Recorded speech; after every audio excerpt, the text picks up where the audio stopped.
Почитувани гледачи на Отворена телевизија, добре дојдовте во уште едно интервју од серијалот кој што го работиме со 9 општини во Пелагонија. Денеска нагости во општина Прилеп со Владко Петковски, советник и председател на Комисијата за финансирање и буџет. Добар ден. Добар ден, Милан. Драго ми е за вашата покана. Се договараме подолго време, многу обврски, но на крај се договоривме за да објасниме некои работи, за да поттикнеме побрзо решавање на некои проблеми. Па само за почеток би сакал да те прашам, затоа што кај тебе местото советник во општина Прилеп иде некако веќе на само една четвртина че имаш од мандатот, така. Како беше трансформацијата од лице за односи со јавност, портпарол на општина Прилеп, во советник и веќе председател на може и најважната комисија, затоа што каде се парите, таму се случуваат најважните работи. Во право си, Милан, преостанува уште нешто повеќе од една година од мандатот на оваа локална самоуправа и на Советот на општина Прилеп. Промената на позициите или еве на новата функција, ако може така да се каже, дојде до поместувањето со парламентарните избори, затоа што двајца членови на Советот замина во Собранието на Република Македонија како пратеници, па така советничката листа со поместувањето надолу, ако може да се каже, дојдов до редот да бидам член на Совет на општина Прилеп. Позната ми е, се разбира, работата и на Советот и на општината, како што напомена, претходно бев лице за односи со јавноста или портпарол на општината. Бев вклучен, се разбира, затоа што тоа ми беа обврските скоро во сите работи. И добро и одблиску ја следев и досега работата на Советот и на локалната самоуправа. Така да верувам дека добро ќе се сносам и со обврските и со предизвиците кои што ме очекуваат, затоа што говорењето, јавното говорење, односите со јавноста, со граѓаните и така натаму не ми представувале никогаш проблем, напротив, го сакам тоа и добро е да имаме поблизок, што поблизок контакт со граѓаните, затоа што заслужуваат и да прашаат и да добијат одговори. Сега од човек кој што требаше да биде врската меѓу извршните работи во општината и граѓаните, сега се делот извршните работи. Така е. Дали притисокот е поголем и дали чувството на одговорност се зголемува? Затоа што да соопштиш нешто кое што направил некој друг е едно, а да крениш рака за одреден предлог или за или против е сосема нешто друго. Така. Се разбира дека обврските се со поголема одговорност, затоа што на дневен ред на седниците идат, не можеме да ги поделиме можеби по некоја важност, идат многу важни и применување на обврските кон граѓаните, на буџетот, на распределбата на средствата и така натаму, и затоа сите мораме да си ја сносиме нашата одговорност и како што кажа, за тоа што сме кренале рака, да стоиме цврсто за тоа. Досега не сум се, тоест и Советот мислам дека безпрекорно си ја вршеше својата работа и верувам дека сите работи кои што беа изгласани, усвоени, одлуки и така натаму, секогаш мора и треба да бидат во служба на граѓаните. Спомна за Комисијата за финансирање и буџет. Да, сакам сега да се префрлиме на Комисијата, за да бидеме веќе по-конкретни. Мене ми е многу важно и на нашата телевизија или нашиот портал ОТВ ни е многу важно транспарентноста, учеството на граѓаните, колку се консултираат граѓаните за одредени проекти, како се бираат приоритетите, каде да се трошат парите кои што се собираат од даноците. Во врска со ова што го напомена е поблиску до креирањето на буџетот на општина Прилеп. Тоа се прави нормално со учество на граѓаните. И минатата и предминатата година имаше јавни дебати во кои што и преку урбаните и местните заедници граѓаните имаа прилика да доставуваат предлози до општината, кои што во зависност од приоритетите, од важноста и од средствата кои што ги има и кои што ги проектира општината, дел беа влезени, дел се за наредната година, за наредниот буџет, така да мислам дека навистина беше транспарентно тоа што можеше да се издействува и колку што тежеше буџетот, еве некои 25 милиони евра е тоа, за да Тоа е знаат. проектиран буџет. Тоа е проектиран буџет, не дека сега, тие пари ги имаме за да ги потрошиме утре. Сега да те прашам, во каква кондиција е буџетот на општина Прилеп? Дали колку проценти може да се реализира од планираното? Од прилика вака, ако зборуваме во август моментално, сигурно имате веќе и проекција некако. Така, во моментов се работи на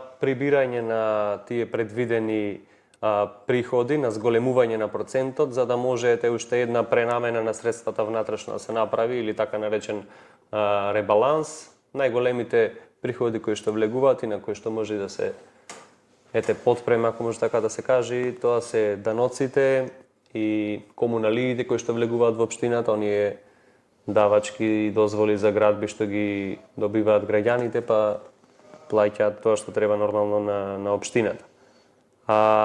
Во проценти, во моментов се извинувам, не можам да кажам до каде сме стасани, но до крајот на септември би имале сигурно конкретна бројка и врз основа на таа бројка се надевам дека ќе може да се направи уште една пренамена или ребаланс на буџетот за нешто што е до крај на година поприоритетно, за да можат да се префрлат тие средства, пак ќе речам, со цел граѓаните да ги добијат придобивките, затоа што да се вратам на Комисијата за финансирање и буџет, таа ги извршува само оние работи кои што се нејзина обврска како комисија од Советот на општината Прилеп. Има определени на годишно ниво некои 2,5 милиони денари, кои што се наменети баш за распределба по однос на добиени барања на лица од социјален ризик, на лица кои што имаат потреба од таква еднократна финансиска помош од општината за лекување, за тешки ситуации во кои се наоѓаат сите граѓани. Живееме во навистина турбулентно и тешко време. Сигурен сум дека и тие се премалку пари, дека луѓето имаат потреба од помош во било која смисла и се надевам дека до година или секоја наредна година можеме да се потрудиме да го зголемуваме тој износ и да можеме повеќе пари директно да помогнеме на што повеќе семејства, граѓани и така натаму. Исто една од поголемите обврски на Комисијата за финансирање и буџет е распределбата на средствата наменети за финансирање на спортски клубови и на здруженија, која што беше програма и распределба усвоена на минатата седница. Како член и како председател на комисијата можам да кажам дека навистина средствата за спортските клубови и здруженијата се малку во нашиот град, затоа што имаме Прилеп богат спортски град. Резултатите од конкурсите излегува баш пред неколку дена. Да. 2-3 дена. Резултатите се засновани врз основа на... Сакам да те прашам просто зашто толку доцна во текот на годината се случи ова година, тоа затоа што реално тука има здруженија кои што се занимаваат со и имаат потреба да ги добијат парите по дейности. Станува збор за нешто кое што се планира и треба да се изврши во теков на оваа година. Аплицирањето мислам дека е до јануари и февруар. Да. Значи да се одлучува за реално за еден град е премногу време ова што се случи годинава и се надевам дека повеќе нема да се повтори. Имаше многу реакции по социјалните мрежи, луѓе кои што го работели ги чекат. Знаеш кога не си добил резултатите, ама се додека нема резултати, секој се надева дека неговиот проект е најдобар и ќе добие средства. Се разбира, има само едно и единствено објаснување во врска со тоа. Имавме предизборен процес кој што траеше многу и тоа беше единствената причина зашто не можеа да се одделат и распределат и исплатат тие средства. Не постоеше никаква наша причина зашто не би го направиле тоа многу порано. Затоа што Државната комисија за спречување на корупција го смета како поттикнување кон граѓанството доколку нешто се исплати во време на предизбори. Изборите пред 2 месеци се врши. А завршија, после тоа се чекаше формирањето на влада. Пак не можеше ништо да се направи. Додека се формирал. Сега, значи, правиме муавет, имавме парламентарни избори, овдека правиме И муавет за председателски, општински, да. сосем различни избори. Се разбира, но тоа го стои во известувањето Државна комисија за спречување на корупција. Дали вие како И ја не се согласувам политичари со тоа. треба да едноставно правиме муабет за граѓански здруженија кои што се занимаваат со спорт, уметност, култура и така натаму и кои што треба да го збогатуваат животот во овој град. Сега ако имаме избори не значи дека треба запри животот. Воглавно се случува кој ќе имаме кај нас избори тоа, но барем кога се различни изборите имаме парламентарни, да општинските работи си тече. Муаветов ми е да се потегне иницијативи ако може да се смени со закон тие работи, да не си сметаме. Се согласувам и добро е во иднина да се потрудиме заеднички да издействуваме барем тие како што ти кажеш локални работи, да не запира животот. Се согласувам буквално со тоа, имаше многу работи, не само тие што беа запрени, што не можеше општината да ги реализира.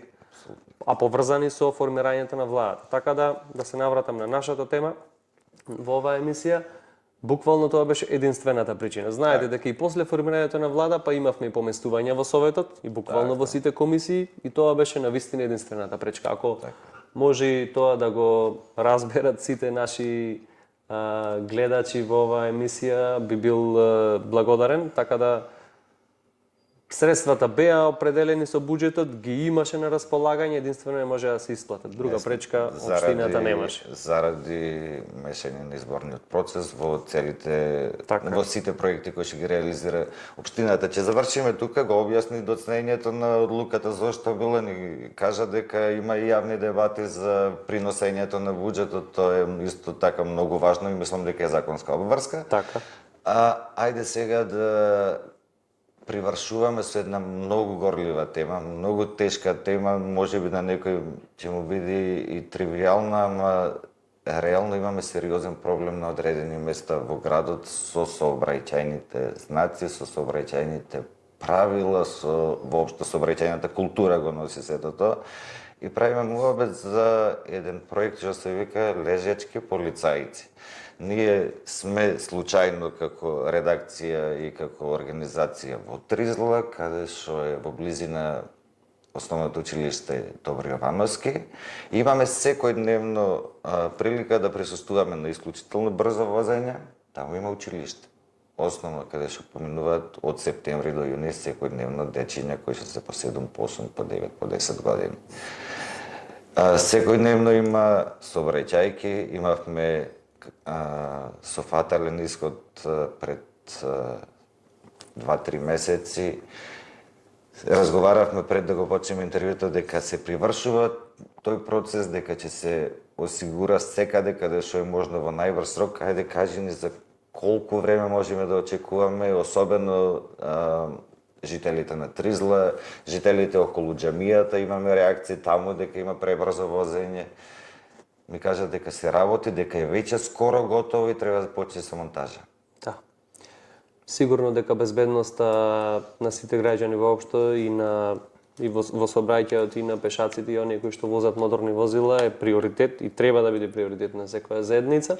Така да дефинитивно можеби со поспоро темпо работиме на подобрување на безбедноста. Како? Ќе се навратам на лежачките полицајци. Значи имавме минатата година скоро голем проект за подобрување на патиштата и сообраќајниците низ цела општина Прилеп, каде што променивме патна инфраструктура, тоест нов асфалт 80.000 метри квадрат. Тоа е значи со првенствена цел да се подобри одвивањето на сообраќајот и безбедноста се разбира на граѓаните. Се работи на побрз проток, ако може така да се каже, на сообраќајот во центарот на градот, кој што исто така горливо прашање и проблем, затоа што со промената на булеварот и на изгледот во нашиот центар е намален и капацитетот на паркинг местата, па така да беше отежнат за за користење центарот на градот кој што е значително потребен и на чаршијата и на сите наши сограѓани. Се изгради нов кружен тек, во план се изработка и изградба на уште 2 нови кружни текови и на уште 2 катни гаражи, од кои што едната е веќе започната и се најдува во центарот на градот. Во однос на лежачките полицајци направен е елаборатот за цел град. Не само за населбата Тризла, туку за цел град. Во моментов е стасано до одобрување од инженерскиот тим на сообраќај во Битола, ми се чини, затоа што кај нас нема во Прилеп и ќе биде за многу скоро започнат со поставување и со реализирање тој проект, така може да го кажеме, за поставување на лежачки полицајци или оспорување на сообраќајот секаде онаму каде што има потреба, каде што се движат деца, каде што има повеќе фреквенција и така натаму. До основното училиште Добро Евановски има еден лежачки полицаец, но предпоставувам сигурно на улицата Тризла или нагоре треба уште. Тризла затоа што има и сообраќајни знаци кои што кажуваат дека треба да се вози 20 км/ч, а многу често има возила кои што поминуваат со 120. Во сето ова, така е. Во сето ова морам да напоменам дека мора да имаме поголема поддршка и поголема излезеност на терен од полицијата. Се согласувам. И дека доколку некој не ги почитува тие како што кажавте поставени знаци, мора да си ги сноси последиците. Жалиме сите, се разбира, за такви некои немили настани што веќе се случиле и се разбира дека сторителите мора да сносат одговорност. Да потврдам, значи таков проект за лежачки полицајци, за поставување на лежачки полицајци во цел Прилеп е веќе изработен. И за скоро ќе биде реализацијата. Предпоставувам за 1 месец би било повеќе од доволно да се заврши тоа одобрение за сообраќајниот режим за поставување, затоа што тоа ќе треба да помести дел од одвивањето на сообраќајот каде што ќе се поставуваат полицајци, така да се работи на тој сообраќајен режим во моментов. И се надевам дека барањата од многу граѓани за поставување на лежачки полицајци конечно ќе бидат исполнети. Го снимаме интервју на 14 август, а на крајот на септември лично ќе ги прошетам сите улици, а ќе го земам и планот. А заедно ќе бидам и со вас и јас.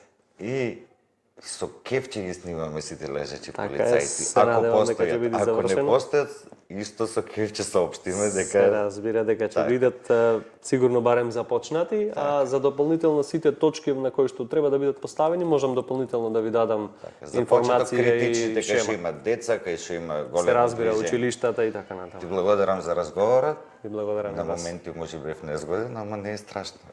Така и треба да биде. Така треба, граѓаните мора да знаат. Почитувани гледачи, се гледаме последно интервју.